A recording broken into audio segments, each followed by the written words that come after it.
Alicio pushed open the gate of his mother's house and knew, before going in, that he had arrived too late. A black bow hung from the nail on the door.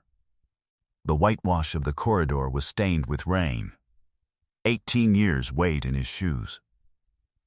Welcome to Historias Entre Vidas, Between Lovel, where every door that opens holds a truth someone kept silent. It was a foggy afternoon in a town in Michoacan. It smelled of wet firewood and marigolds. Alicio took off his hat.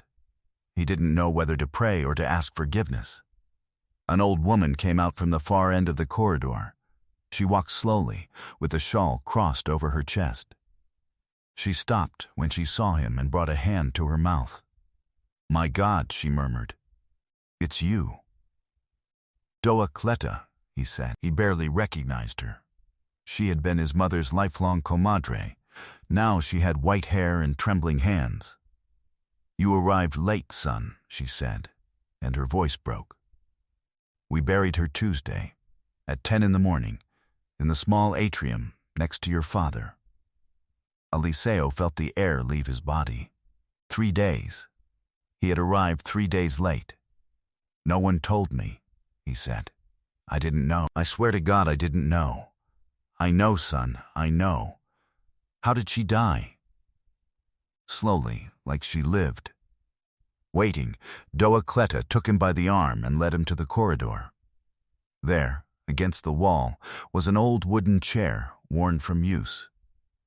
She pointed at it with her chin. "You see that chair? Every afternoon for years your mother sat there.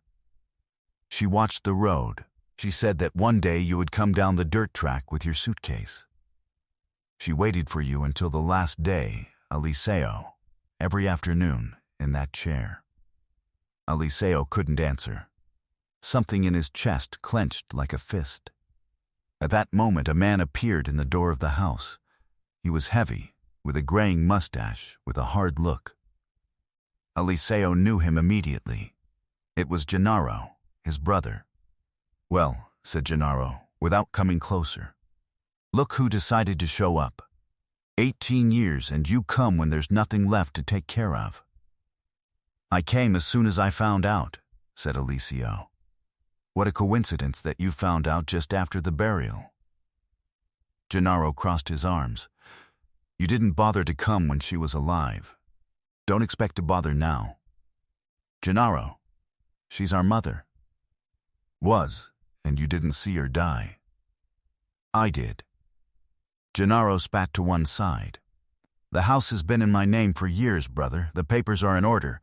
Here you have nothing now. Not even a place. That's how things are." He said it without raising his voice, like one reading off a bill. Doa Cleta lowered her eyes. A neighbor passing along the street pretended not to see and quickened her pace. Gennaro went into the house and closed the door. Alicio stayed standing in the corridor, with his hat in his hands. The fog came down from the pines. He had nowhere to go. He had no one to ask forgiveness from.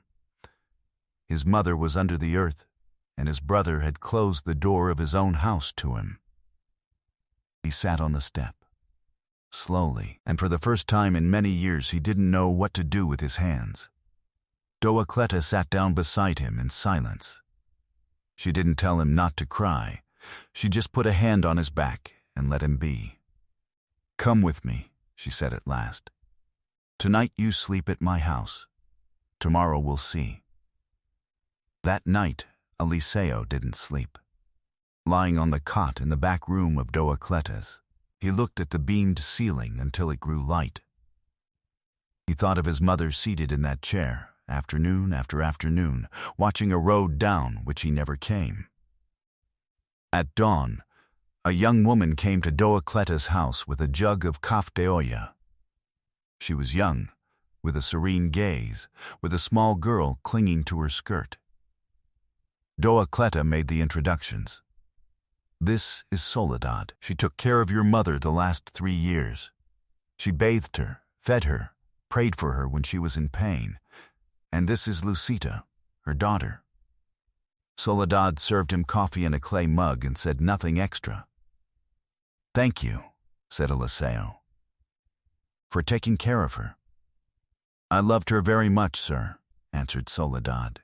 "She was good to me. She talked about you almost every day." Eliseo lowered his head. "Don't call me sir. I'm Eliseo." That morning he walked to the small atrium. His mother's grave was of fresh earth, with a wooden cross still, without a name. He knelt in the mud. He didn't pray like those who know how to pray. He only asked her forgiveness in a low voice, over and over, like a child. When he got up from the mud, he walked aimlessly through the town. Everything was the same, and everything was different. The same dirt plaza, the same old cypress on the corner, the same smell of wood smoke at dusk. But now, he was a stranger in his own land. A woman swept her entryway and looked at him without recognizing him. A skinny dog followed him a stretch and then got bored. At the shop, the owner let him have bread and a handful of coffee on credit without asking him where he came from. "You're Doa Amparo's son," he said simply. "You look like her in the eyes." Eliseo didn't know what to answer. What Eliseo didn't know yet was that his mother had left him something. Something that had been waiting for him for 18 years, kept where Gennaro never looked. 3 days passed. Eliseo didn't leave. He had nothing to leave with, and, above all, he didn't want to. He began to help with what he could. He cut firewood for Doa Cleta. He hauled water from the basin. In the afternoons he sat on the step and looked toward his mother's house, where Gennaro had put a new padlock on the gate. Soledad brought him coffee every morning. It was a quiet rite. She arrived at dawn, served the mug, sat a while with Lucita, and went off to her chores. Little by little, Eliseo began to wait for that hour. It was the only warm thing in his days. Doa Cleta didn't let him be idle. She gave him small tasks, the way they're given to someone, so they won't be left alone with their grief. Fix the gate, clean the corral, haul firewood before the night dew fell. One morning old Tiburcio came, who had been his father's friend, and left him a bucket of milk and a sack of corn. "So you don't go around with an empty belly," he told him, and left without waiting for thanks. Another neighbor sent him freshly laid eggs wrapped in a cloth. That was how the town was. Quiet for the bad, generous for the necessary. Eliseo received everything with his head down, not yet knowing that they were adopting him back. "Why did you leave, son?" Doa Cleta asked him one night, by the fire. "I never quite knew." Eliseo took his time answering. "I quarreled with Gennaro. Over the land, over everything and nothing. I was young and proud. I said I was going north to gather money, that I was going to come back for my mother and buy her a real house." He lowered his gaze. "I sent her the little I earned. I wrote her every month. And when I stopped getting answers, I thought she no longer loved me, that she had taken Gennaro's side. I swallowed that resentment for 18 years. He sighed. "And it turns out the resentment was a lie that someone else planted in me." One morning, Soledad told him how the end had been. "Your mother had a chair on the corridor," she said. "The one Doa Cleta told you about. At the end, she could barely walk anymore, but she wanted us to take her out every afternoon to sit there. She said the road looked better from there." "What road?" "The dirt track. The one that comes down from the hill." Soledad looked at him. "She was waiting for you, Eliseo. Until the last month she asked if anyone could be seen coming down." Eliseo gripped the mug between his hands until they hurt. "They had told her I had forgotten her," he said, almost to himself. "That I had left and never written again. That's what she believed. And wasn't it true? I wrote." His voice broke. "The first years I wrote every month. I sent money. I sent letters. She never answered. I thought she was angry. I thought she no longer wanted me in her life. That's why I stopped writing." Soledad stayed quiet. Lucita played in the dust with a twig. The next day, Soledad came back with the coffee as always. She didn't ask him anything about what he had confessed. She only served him the mug, sat down, and let the silence do its work. That was her way of caring, not with words, but with presence. Lucita already sought him out to show him the stones she gathered in the patio, and Eliseo, without realizing it, began to save her the prettiest ones. One afternoon, the girl put a marigold flower in his hand and ran off. Eliseo kept it in the pocket of his shirt. It had been a long time since anyone gave him anything without asking for something in exchange. That afternoon, Eliseo went into the town chapel. Father Anselmo, old and stooped, recognized him. "Your mother prayed for you every Sunday," he told him, "in the last pew on the window side. She asked God to bring you back, even if it was just to see you once." Eliseo left the chapel with a heavy soul. That night he again didn't sleep. The next day, Doacleta found him cutting firewood with rage, splitting each log as if he had a score to settle with the wood. "Stop, son," she told him. "You're going to hurt yourself. Why didn't they tell me before?" He burst out. 18 years. I could have come back. I could have seen her. Why did no one tell me anything?" Doacleta looked at him a long while. "Because someone made sure you didn't know," she said slowly, "and because you too were made to believe a lie." Eliseo lowered the axe. "What do you mean? That it's not the moment yet? Soledad has something for you, something your mother left in her charge. But you must be calm when you see it. Do you promise me?" Eliseo didn't understand. That afternoon, while the sun was setting, Eliseo crossed the street and approached his mother's house. The gate was still padlocked, but through a gap he managed to see the corridor and the empty chair against the wall. He stayed looking at it a long while. Something broke inside him, slowly, without noise. He didn't cry hard. He cried the way men cry who learned not to cry, in silence, with his shoulders defeated and his gaze on the ground. Then he wiped his face with his sleeve, breathed deep, and straightened his back again. Tomorrow would be another day, he told himself. That same afternoon, meanwhile, word reached the town that Genaro was going around with a scribe arranging the papers of the house, rushing everything, like one who covers a well before someone can look into it. Soledad appeared that night at Doacleta's house. She brought something wrapped in the mother's gray shawl. Eliseo recognized the shawl instantly. He had seen it 1,000 times over his mother's shoulders when he was a child. He took it between his hands and brought it to his face. It still smelled of her, of firewood and damp earth. "Your mother left it in my charge a year ago," said Soledad. "She made me promise that if you ever came back, I would hand it over only to you, to no one else." But that night, Eliseo was going to read something that had been waiting for him for 18 years. Inside the shawl was a small wooden chest tied with a rope. Eliseo untied it with trembling hands.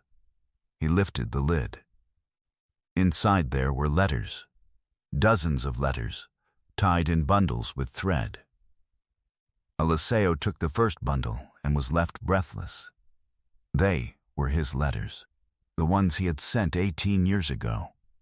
He recognized them by his own clumsy boy's handwriting. They were opened. Read, kept carefully, one by one. "I don't understand," he said. "I thought she never received them." Doacleta lit another candle. "Keep looking, son. Beneath the letters was another bundle." Envelopes with his old address, written in his mother's handwriting. They had returned stamps. Does not reside. Address unknown. Letters she had written and that had been returned to her, year after year. 10, 20, 30 envelopes. All returned. All kept. Alessio began to tremble. She did write to me, he whispered. She wrote to me all this time, and they came back to me marked as undeliverable. I thought she had abandoned me. At the very bottom of the chest, folded in 4, was a single sheet. His mother's handwriting, now trembling with age. It was the last one. It was dated barely 2 months ago. Alessio read it aloud with a broken voice, while Doa Cleta and Soledad listened. In the letter, his mother told him that for years she had believed he had forgotten her. That Gennaro told her, every time the mail carrier came, that there was nothing for her. That her son Eliseo had gone north and no longer remembered his mother. And she believed it.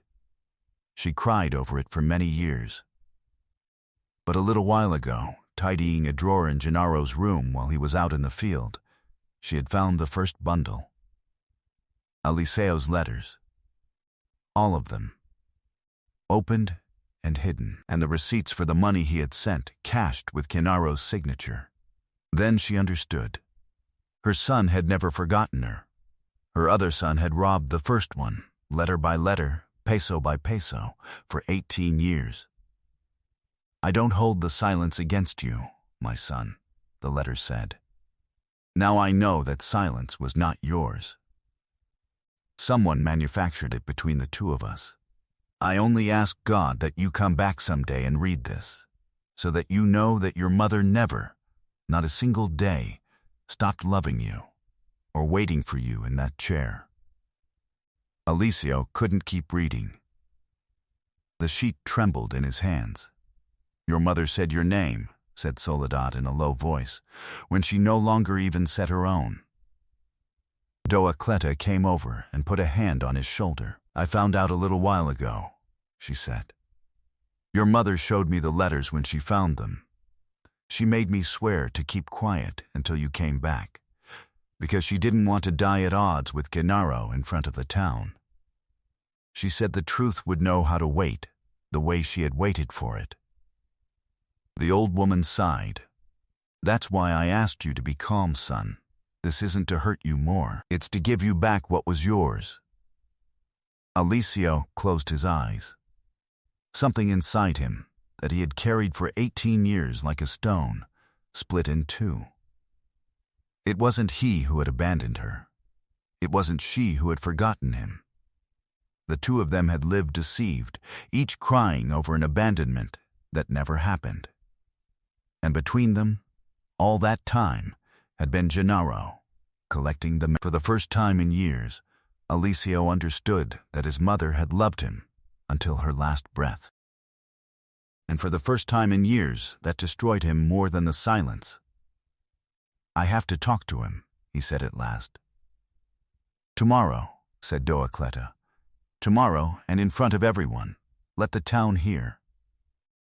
The next day, the news was already running through the town. Doa Cleta had seen to that. By midday, several neighbors had gathered in the corridor of Doa Amparo's house, as if by chance, waiting. Father Anselmo was among them. So was the old mail carrier, Don Refugio, with his hat in his hands. Gennaro arrived with his scribe and his papers under his arm. On seeing the people gathered, he frowned. What is this? He said. This is private property. Get out, all of you. Stay, Gennaro, said Alessio. He was standing next to the corridor chair with the chest open at his feet. There's something the town has to hear. I have nothing to hear from you. The house is mine. The papers are signed.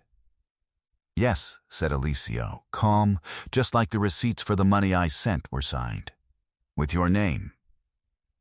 He took out the first bundle of letters. He held it up for everyone to see. These are the letters I wrote to my mother for years. The ones she believed I never sent. They were in your drawer, Gennaro, opened. And these others," he held up the second bundle, "are the ones she wrote to me. They came back to me marked as undeliverable. Someone made sure they never reached me." Alessio opened the last letter, the one in the trembling handwriting, and read aloud for all to hear that his mother had found the letters in Gennaro's drawer, that she had finally understood that her son never forgot her, and that she was going in peace because at last she had known the truth before the end. When he finished, several women were crying in silence. A murmur ran through the corridor. Don Refugio, the mail carrier, took a step forward. Pale, "I handed the mail to Gennaro," he said with a trembling voice. "He told me he gave it to his mother, that I shouldn't bother her. God forgive me. I didn't know." A louder murmur ran through the corridor. One woman crossed herself. Another shook her head, slowly. Old Tiburcio, friend of both their father, took a step forward and looked Gennaro up and down, the way one looks at something that broke and is no longer of use. "I knew your father," he said. "He would have died of shame," and he stepped aside, leaving Gennaro alone in the middle of the corridor. Gennaro looked around. The faces of his neighbors looked at him differently now. No longer with respect, with something worse. It was family matters, he said, and for the first time his voice didn't sound firm. "You don't understand. I stayed. I took care of the house. He left. The one who stays is the one in charge." "You didn't take care of the house," said Doacleto, getting up slowly. "You took care of a padlock. Soledad took care of your mother, and a son she had waited for, whom you robbed from her with your own hands." Father Anselmo spoke then, without raising his voice. "There are sins committed with a knife, Gennaro, and there are sins committed with a sealed envelope. The latter take longer to bleed, but they bleed the same." Gennaro didn't know what to answer. The scribe, uncomfortable, put away his papers and moved away from him. Alessio took a step toward his brother. There was no rage on his face, only an old weariness. "I didn't come for the house, Gennaro," he said. "Keep it. I came for my mother, and you already took her from me twice, once when you stole my letters, and again when you let her go without telling me." He paused. "You kept the house. But she never called for you. Until the last day, she said my name." The silence in the corridor became heavy. Gennaro opened his mouth. He closed it. He lowered his gaze. And without another word, he turned around and walked toward the gate. No one stopped him. No one insulted him. No one laid a hand on him. He left his mother's house with his head down, and the whole town watched him go.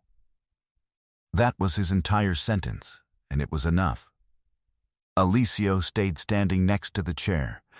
He let out the air he had been holding. His hands trembled, but no longer from rage. Doacleta came over and squeezed his shoulder. "There, son," she said. "It's been said now. Your mother has rested, and so have you." Alessio sat in the corridor chair for the first time, his mother's chair. From there you could see the road, the dirt track coming down from the hill among the pines. He understood why she sat there every afternoon. It wasn't for the road. It was for the hope of seeing someone coming down it. When the rains came down, the house had changed. Alessio had stayed. Gennaro's padlock was thrown in a corner, rusting, and the gate opened again by day. He had whitewashed the corridor anew. He had sown the cornfield at the back. In the mornings, the smell of café de olla and fresh tortillas came out the door and mixed with the dew. Soledad still arrived at dawn, but no longer left so soon. Lucita ran around the patio chasing the hens and laughed, and that laughter filled a silence that had weighed in those walls for 18 years. Doacleta came on Sundays after Mass. Father Anselmo blessed the grave's new cross. Now with the full name engraved, Amparo Mendoza. She waited with faith. On the corridor, the chair remained in its place. But it was no longer empty, watching the road. Eliseo had folded his mother's gray shawl and put it on top, in a place of honor, next to the chest of letters. Every afternoon, when the golden sun fell over the pines, he sat beside it a while, in another chair, and looked at the same road she had looked at for so many years. One afternoon, Soledad sat next to him with Lucita asleep in her lap. The sun painted the dirt track orange. "What are you thinking about?" she asked. "That it took me 18 years to come down that road," said Eliseo, "and that she waited for me every one of those days." "You're here now," said Soledad. That's what she wanted. "Yes, I'm here now, and this time I'm not leaving." Soledad smiled faintly and took his hand. He let her. And he learned that the love that doesn't shout is sometimes the one that waits the most, that a mother can hold a place at her table and in her chair for a whole lifetime, even believing that no one is going to arrive anymore. He learned, too late and at the same time just in time, that the cruelest silence isn't made by the one who leaves, but by the one who sows it between two who love each other. And he learned that the forgiveness his mother left him in writing weighed more than any inheritance, any house, any padlock. Have you ever understood too late the love of someone who, though they didn't know how to express it well, never stopped keeping a place for you in their life? If this story touched something in your heart, leave me your comment and tell me from which part of Mexico or the world you're joining us. Give this story a like, subscribe to the channel, and turn on the bell so you don't miss any story. And share it with someone who needs to remember that it's never too late to come back home. Thank you for accompanying this story to the end. Until the next story. That afternoon, before going in, Eliseo stopped next to his mother's empty chair, put his hand on the folded shawl, and said in a low voice, "I came back, Mom, and this time I'm staying."